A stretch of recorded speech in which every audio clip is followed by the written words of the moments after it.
Parliament ఎన్నికల తర్వాత రాష్ట్రంలో బీఆర్ఎస్ పార్టీ కనుమరుగవుతుందని తెలంగాణ గౌడ సంఘ వ్యవస్థాపక అధ్యక్షులు పల్లె లక్ష్మణరావు గౌడ్ అన్నారు. సీఎం రేవంత్ రెడ్డి ప్రజాపాలన చూసి తిరిగి సొంతకొడికి వచ్చారన్నారు. కాంగ్రెస్ ప్రభుత్వంలో అన్ని సామాజిక వర్గాలకు మేలు జరుగుతుందన్నారు.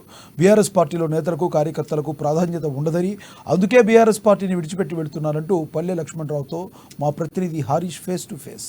రైట్, బీఆర్ఎస్ పార్టీకి వరుస షాకులు తడుగుతున్నాయి. అక్కడ పార్టీకి సంబంధించిన కీలక నేతలు కావచ్చు, మాజీ ఎమ్మెల్యేలు అంతా కూడా కాంగ్రెస్ పార్టీలోకి చేరుతున్న నేపథ్యం కనిపిస్తుంది. కాసేపటి క్రితమే దీపాదాస్ మున్షి సమక్షంలో తెలంగాణ గౌడ సంఘ వ్యవస్థాపక అధ్యక్షులు పల్లె లక్ష్మణరావు గారు కాంగ్రెస్ పార్టీలో చేరారు. ప్రస్తుతమైనతో మనతో పాటు ఉన్నారు.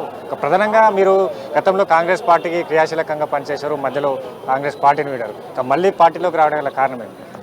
కాంగ్రెస్ పార్టీలో నేను 40 ఇయర్స్గా పల్లె లక్ష్మణ్ గౌడ్ స్టేట్ తెలంగాణ గౌడ సంఘం అధ్యక్షుడిని, యాజ్ వెల్ యాజ్ ఇంతకుముందు కూడా నేను ఎన్ఎస్యుఏ సిటీ ప్రెసిడెంట్గా ఉండి, యూత్ కాంగ్రెస్గా సెక్రటరీగా ఉండి, జనరల్ సెక్రటరీగా, ఆ తర్వాత స్టేట్ యూత్ కాంగ్రెస్ సెక్రటరీగా ఉండి, కాంగ్రెస్ పార్టీ ఆంధ్రప్రదేశ్ కాంగ్రెస్ పార్టీలో జనరల్ సెక్రటరీగా ఉండి, తెలంగాణలో కూడా సపరేట్ అయిన తర్వాత కూడా జనరల్ సెక్రటరీ ఉండి, హైదరాబాద్ పార్లమెంట్ 2009లో కూడా కాంటెస్ట్ చేశాను. నేను ఏఐసిసి మెంబర్గా ఉన్నాను.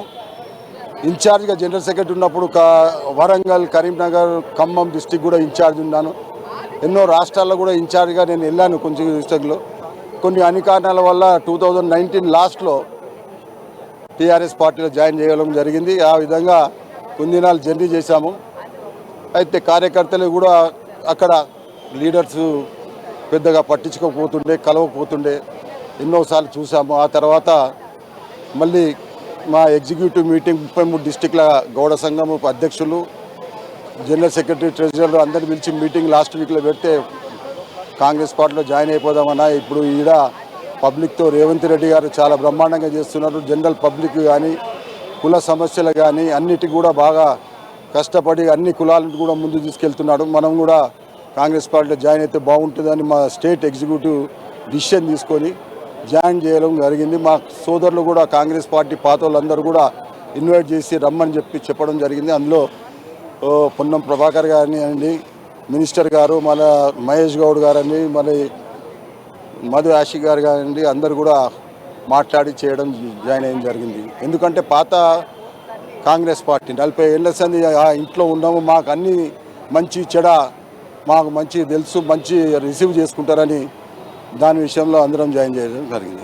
ఇప్పుడు ఎన్నికలు రాబోతున్నాయి, ఇప్పుడు ఎట్లా ఉండబోతుంది? ఇప్పుడు కాంగ్రెస్ పార్టీకి సంబంధించి మీ గౌడ సంఘం నుంచి కూడా ఏ విధంగా ప్రచారాలు కావచ్చు, కార్యక్రమాలు కావచ్చు, ఏ విధంగా వెళ్ళాలనుకుంటున్నారు? కాంగ్రెస్ పార్టీలో బ్రహ్మాండంగా ఇప్పుడు 40,000 మంది గౌడ్స్ తెలంగాణలో ఉన్నారు. నాకే మెంబర్షిప్గా 60,000 మంది, 62,000 మంది మాకు మెంబర్షిప్ ఉన్నారు గౌడ సోదరులు. అన్ని డిస్టిక్లలో మండల్ కమిటీస్ కూడా ఉన్నాయి మాకు. అందరితో మాట్లాడి అంతా కూడా కాంగ్రెస్ పార్టీకి డెఫినెట్గా చాలా స్థానాలు వస్తట్టు రేవంత్ రెడ్డి గారు కానీ, వాళ్ళ టీం కానీ, మినిస్టర్స్ కానీ బాగా కష్టపడి ప్రజలలో పోయి ప్రజలలో ఏదైతే స్కీమ్స్ చెప్పారో, ఏదైతే ఈ 6 గ్యారంటీ స్కీమ్స్ చెప్పారో అవి కూడా ఫుల్ఫిల్ చేశారు. అదేవిధంగా ఇంకా చాలా చెప్పని కూడా చేస్తారని నాకు నమ్మకం ఉంది, ప్రజలకు కూడా నమ్మకం ఉంది. డెఫినెట్గా లేడీస్ ఓట్లు కానీ, జెంట్స్ ఓట్లు కానీ బ్రహ్మాండంగా వెళ్తే చాలా అన్ని పార్టీల కంటే మెజార్టీగా డబుల్ డిజిట్తో కాంగ్రెస్ పార్టీ గెలుస్తుందండి. మీతో పాటు చాలామంది ఇప్పుడు ప్రస్తుతం కొనసాగుతున్న ఎమ్మెల్యేలు కావచ్చు, మాజీ మంత్రులు కాంగ్రెస్ పార్టీ బీఆర్ఎస్ పార్టీని వీడుతున్నారు, పర్సనల్గా విమర్శలు కూడా చేస్తున్నారు. అంటే ఏం జరుగుతుంది బీఆర్ఎస్ పార్టీ? బీఆర్ఎస్ పార్టీలో ఇప్పుడు చూస్తున్నాం కదా, ఫోన్ ట్యాపింగ్ ఒకటి, మళ్ళానేమో కార్యకర్తలకు ఇంపార్టెంట్ ఏంది, ఫస్ట్ ఆఫ్ ఆల్ జనరల్ పబ్లిక్లు కలవలేక ఈ ఇష్యూస్ మీద చాలామంది ఎమ్మెల్యేలు కానీ, ఎంపీలు కానీ, కార్యకర్తలు కూడా బయటికి ఇప్పుడు కూడా అదేవిధంగా కలవకపోతే కార్యకర్తలు ఎట్లుంటారండి, ఉండలేరు కదా. అదేవిధంగా ఇప్పుడు పొలిటికల్ అంటే జనరల్గా పొలిటికల్ పార్టీస్ అంటే కార్యకర్తల యూస్ కూడా తీసుకోవాలి. ఆ యూస్ ఎందుకంటే వాళ్ళు బేసికల్గా జనంలో ఉండి వాళ్ళ బేసెస్ కానీ మొత్తం ఏదైతే మంచి చెడ ఉంటుందో ఆ లీడర్స్ చెప్తే వాళ్ళు ఇంప్లిమెంటేషన్ చేస్తారు. ఆ ఇంప్లిమెంటేషన్ లేకుండా పోయింది, ఇష్టారాజ్యంగా ఉండే. దానికి మనం ఏం చేయలేము. కార్యకర్తలు కూడా నేను అనుకుంటా ఎలక్షన్ అయిపోయిన తర్వాత కూడా చాలా ఖాళీ అయిపోతుందని నేను భావిస్తున్నాను.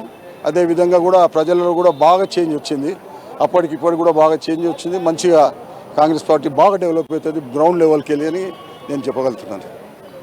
రైట్. బీఆర్ఎస్ పార్టీలో ప్రధానంగా కార్యకర్త నుంచిగా పట్టింపు లేదు, దాంట్లో ప్రాధాన్యత ఇవ్వకపోవడం వల్ల కూడా చాలామంది బీఆర్ఎస్ పార్టీని వింటున్నారు. ఇక వచ్చేది ప్రజాపాలన నడుస్తుంది. రేవంత్ రెడ్డి ప్రభుత్వంలో కూడా ప్రజలంతా కూడా కార్యక్రమాలు కావచ్చు, 6 గ్యారెంటీలు కూడా ఇంప్లిమెంటేషన్ జరుగుతుంది. ఇక ప్రధానంగా వచ్చే ఎన్నికల్లో కూడా గౌడ సంఘం నుంచి కూడా కాంగ్రెస్ పార్టీకి సంబంధించి 14 సెగ్మెంట్లలో గెలిచే విధంగా కూడా పనిచేస్తామని పల్లె లక్ష్మణరావు చెప్తున్నారు. కెమెరా పర్సన్ శ్రీకాంత్తో కలిసి హరీష్, అమ్మా న్యూస్, హైదరాబాద్.